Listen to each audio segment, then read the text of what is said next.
तो दोस्तों स्वागत है आप सभी का एक बार फिर से आपके अपने चैनल विवेकानंद स्टॉक्स में दिल से। तो दोस्तों वीडियो को ज़्यादा लंबा नहीं खींचूंगा, सीधा पॉइंट टू पॉइंट एनालिसिस करेंगे। दो स्टॉक का मैं बात करने वाला हूँ एंड लगातार आप लोग के क्वेश्चन आते रहते हैं दोनों स्टॉक में क्या करना चाहिए। तो चार्ट पैटर्न और सबसे इम्पॉर्टेंट अभी एक ब्रेकिंग न्यूज़ आई है यूएस मार्केट से ऑलमोस्ट 2-3% की गिरावट वहाँ हमें देखने को मिल रही है। इसका मतलब कल हम डेफिनेटली गैप डाउन खुल सकते हैं। राइट, तो मैं आपको दिखाता हूँ पहले लेटेस्ट खबर, उसके बाद आगे बात करेंगे इन दो स्टॉक में आपका क्या करना चाहिए। तो आप लोग खुद देख सकते हो जो डाउ है आपका ऑलमोस्ट 2% यहाँ पर टूट चुका है एंड रीज़न हम सभी को पता है, ठीक है, वही जो इन्फ्लेशन है उसका सीपीआई डेटा, ठीक है, इसके वजह से मार्केट में बहुत अच्छा हमें एक डाउन ट्रेंड या बोल सकते हो क्रैश देखने को मिला है। अब डेफिनेटली कल अपनी जो मार्केट निफ्टी वो भी आपको क्रैश होते हुए नज़र आएगी, लेकिन ध्यान से सुनना, मैं आपको कुछ बोल देना चाहता हूँ यहाँ पर।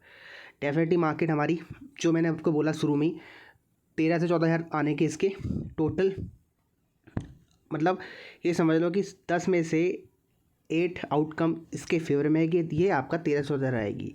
लेकिन इस दौरान बहुत सारे जो स्टॉक है ना, ठीक है, बहुत सारे का मतलब ये नहीं कि हर स्टॉक टूटने वाला है, हर नहीं टूटेगा, ठीक है, कुछ चुनिंदा स्टॉक टूटेंगे और कुछ स्टॉक डेफिनेटली इस जो भी अभी नीचे की तरफ जाएगी मार्केट वो नए हाइस की तरफ जाएंगे। ये बात को आप ध्यान रख लेना, ठीक है। तो अगर आप पैनिक में आके अपनी होल्डिंग कट करोगे तो सोच समझ के कट करना, या आपके पास पोजीशन होगी कुछ, ठीक है। जैसे मैं आपको दो स्टॉक बताता हूँ जिसमें मेरी खुद की होल्डिंग है, तो क्या बहुत सारे स्टॉक्स में वैसे तो, लेकिन इन दो में हमें एक अच्छा मुनाफा हो रहा है, जो मैंने आपको लास्ट 5-6 दिनों से बताने में लगा हूँ। ये दोनों स्टॉक अच्छे हैं और सुनने में तो ये आया है जो स्टॉक है आपका HDFC बैंक, इसमें ब्रेकआउट के नज़दीक ये खड़ा हुआ है और एक बुरी खबर आ गई एंड स्टॉक डेफिनेटली यहाँ पर आपका नीचे देखने को मिल सकता है कल।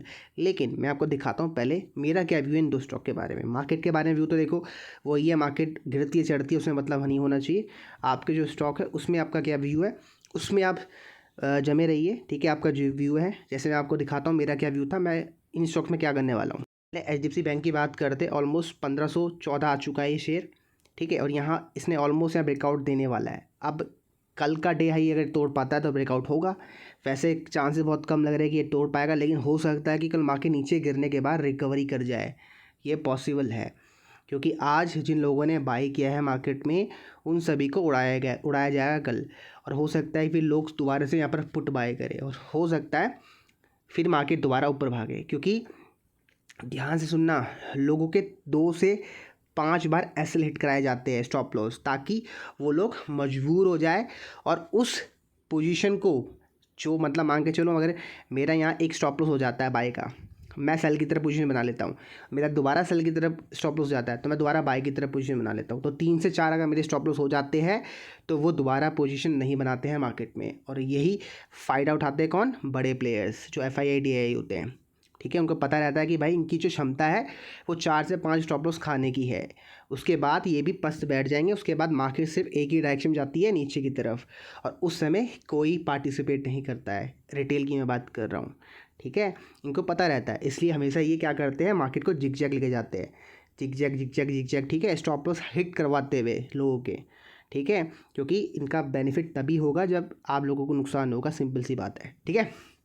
तो HDFC बैंक यहाँ खड़ा हुआ वर्ज में कि ये टूट सकता है, ब्रेकआउट कर सकता है, लेकिन ध्यान देना ये स्टॉक हमने ऑलरेडी आपको 1490 के प्राइस में दिया था।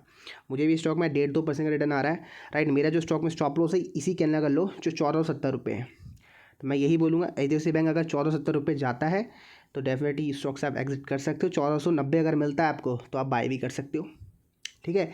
लेकिन 20-22 रुपये का आपको स्टॉप लॉस पक्का लगाना है स्टॉक में, पहले मैं क्लियर कर दूँ। अब बढ़ते हमारे दूसरे स्टॉक की तरफ, उसका नाम है KPIT। ये स्टॉक में बहुत अच्छी तेज़ी देखने को मिली लास्ट 2 डेज से। स्टॉक का भाई 605 रुपये आ चुका है। अब ये स्टॉक मैंने सजेस्ट क्यों किया था, क्योंकि स्टॉक में मंथली ब्रेकआउट किया था, मंथली इनसाइड हमारे कैंडलस्टिक पैटर्न को देख के, और ये स्टॉक में हमें मोटा मोटी अभी 8% का रिटर्न आ रहा है। मुझे खुद आ रहा है, मैंने स्टॉक को बाई किया है 562 में। अब आप बोलोगे सर क्या मैं कल एग्जिट कर दूँ? देखो, अगर आप स्टॉक में ट्रेडिंग नहीं करते हो, ठीक है, अगर आप स्टॉक में ट्रेडिंग नहीं करते हो तो मैं यही बोलूँगा, जैसे ही जो आज का डे लो बना है, अगर वो तोड़ता है तो आप एग्ज़िट कर देना। अगर वो नहीं तोड़ता है, उसके नीचे नहीं जाता है, 1 घंटा या 15-20 मिनट नहीं बिताता है, तो आप स्टॉक को एग्ज़िट कर देना। अगर बिताता है उसके नीचे तो एग्ज़िट कर देना। अगर वहाँ सपोर्ट लेके ऊपर जाता है तो मत करना, ठीक है। और अगर आप ट्रेड कर सकते हो 5 मिनट वाली स्ट्रैटेजी को फॉलो करते हुए तो उसमें ट्रेड करना और स्टॉक को कैरी करना जब तक हमारे 470 रुपये का स्टॉप लॉस नहीं हो जाता। ठीक है, मुझे उम्मीद है स्टॉक आपको 645 और 695 तक के टारगेट पे दिखा सकता है, लेकिन अब एक बैड खबर की वजह से डेफिनेटली स्टॉक इम्पैक्ट पड़ेगा। तो मैंने आपको अपना व्यू बता दिया दोनों स्टॉक में आपको क्या करना है। मैं पर्सनली दोनों स्टॉक को नहीं बेचने वाला जब तक मेरे स्टॉप लॉस नहीं हो जाते, क्योंकि मैंने प्रॉपर मनी मैनेजमेंट को फॉलो किया है और मैं साथ में इस पर ट्रेड भी करता हूँ। ठीक है, तो KPIT में मैं ऑलरेडी ट्रेडिंग करके प्रॉफिट में हूँ। ठीक है, और साथ में वहाँ से हमें पैसा बन ही रहा है स्विंग करके, और HDFC बैंक में हम कॉस्ट टू कॉस्ट है ट्रेडिंग करके, और साथ में जो हमारा CNC है वो अच्छा चल रहा है। तो बात को समझो, मैंने आपको एक बात बोली थी पास्ट में कि मैं स्टॉक में ट्रेडिंग क्यों करता हूँ। इन दो स्टॉक की मैं ट्रेडिंग इसलिए करता हूँ ताकि मैं अपना सिर्फ ना डाउन साइड बचा सकूँ, जो मेरा लॉस होने वाला है अगर मार्केट में कभी ऐसा कुछ भूचाल आता है। अब मान के चलो इस स्टॉक में मेरा 5,000 का लॉस है, ठीक है, स्विंग में KPIT में, तो मैं क्या करूँगा, मुझे वो 5,000 का रिस्क को कम से कम 2,000 तक लेके आना है, या फिर 2,500 तक लेके आना है, या फिर कॉस्ट टू कॉस्ट लेके आना। अगर मैं ये करने में सक्षम हूँ तो मेरा यहाँ पर लॉस शून्य है। और मुझे पता है जब मार्केट रिकवर करती है तो ये सबसे पहले स्टॉक होते हैं जो ऊपर जाते हैं और हमारे 1:2 का रिस्क रिवॉर्ड दे के जाते हैं, मतलब हमारे टारगेट अचीव करवाते हैं। ठीक है, तो हमेशा भी ट्रेडिंग करते हो आप अगर, तो अपनी इन्वेस्टमेंट और जो स्विंग ट्रेडिंग के स्टॉप लॉस होते हैं उसको बचाने के लिए क्या करो। मैं पर्सनली यही करता हूँ। ठीक है, मैं ट्रेडिंग इसलिए करता हूँ ताकि मैं अपने जो स्विंग मैंने करे हुए उनको मैं बचा सकूँ। और स्ट्रैटेजी भी रहती है, आपको पता है 5 मिनट का ब्रेकआउट, ऊपर नीचे जहाँ हो जाए वहाँ पर आप सेल या बाय कर लो, सिंपल सा कॉन्सेप्ट है। ठीक है, तो आशा करता हूँ आपको समझ आ गया होगा कि इन दोनों स्टॉक में आपको क्या करना है, KPIT और HDFC बैंक में। ठीक है, अब बढ़ते आपको इस वीडियो को समाप्त करता हूँ। बाकी कोई सुझाव है जो कमेंट